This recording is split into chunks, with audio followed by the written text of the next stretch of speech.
I thought I was healthy, actually, but I was a smoker. Being that, smoking and heredity, I was a heart attack ready to happen.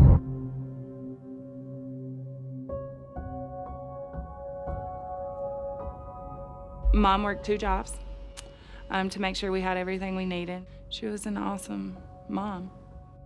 That day I had my heart attack, I honestly can't tell you what I was feeling. I just knew I did not feel good. I was real clammy. When I got home, he said I was gray. And I just told him I didn't feel good. I wanted to lay down. So he told me he brought me an aspirin, and he said he kept checking up on me. And we ended up meeting in the hall because I was like, something's not right. I really need to go to the hospital. After we got into the car, the minute we backed out of the driveway, I flatlined. All the way to the fire department, he would hit my chest, and he said I would gasp, and then he got to the fire department, and he just started ringing the bell, and he'd come back, he did it 4 times. He'd come back, slap me on my chest, go ring the doorbell, and then he ran into a fireman. They actually put me in a induced coma and had me on ice because they didn't know how long I had been out, and then went in, put the stent. So I had no clue when I woke up what was going on. My family history of heart disease goes back. All the men have been hit with heart attacks. My dad died at 53 with 3. My grandfather died at 48 with 8 of them. I never thought in my wildest dreams that I would be at risk of having a heart attack. So back September, I had started CrossFit 3 weeks prior. The shortness of breath was really bad for me, but I honestly took it as my smoking history. My lungs were bad. So went to CrossFit, and we did our 10-minute warm-up. And I remember I was doing the sit-ups and the running, and he would always tell me, Tami, you don't have to run like everyone else, but I would run like everyone else. All I remember was I got dizzy, and I fell flatlined. The paramedic that was in our class started doing CPR immediately. When I woke up, I was actually in the ambulance, and I was confused. Again, like, nope, this isn't a heart attack. That's what I was telling myself, that this isn't a heart attack. There's something else going on. It's not a heart attack. There was good news and bad news. The good news, there's no damage to my heart. I'm grateful for that. But the bad news was I had 100% arteries clogged, 194%, and my stent was 74%.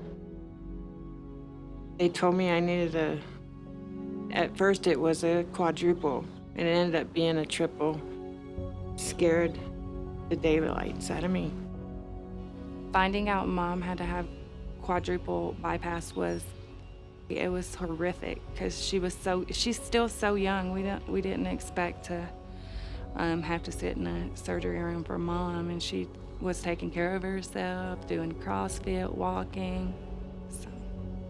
Yeah, when I found out she was gonna have the quadruple bypass, I was really, really scared.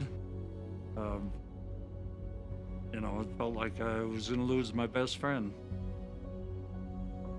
Having a heart attack, kind of the second one, it opened my eyes more.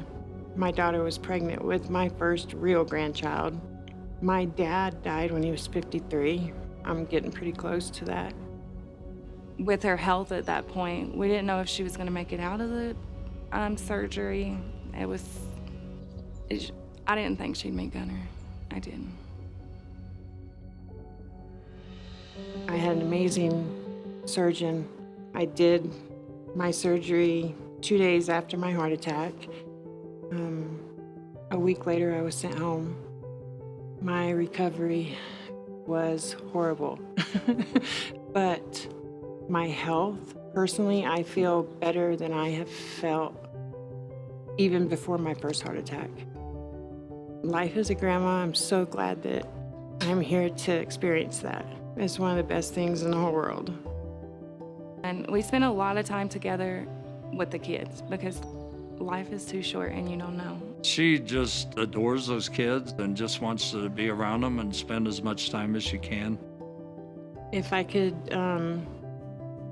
put one thought in somebody's head to walk away with, it would be, don't take your health for granted. Sometimes we have to take time for ourselves. And it's hard.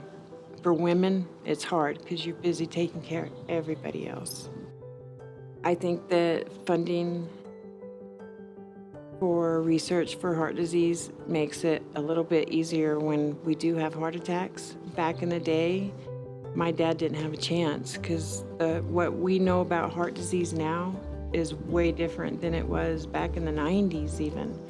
So it's very important to know these doctors, to know the simplest and best ways for our hearts. Give us a longer life.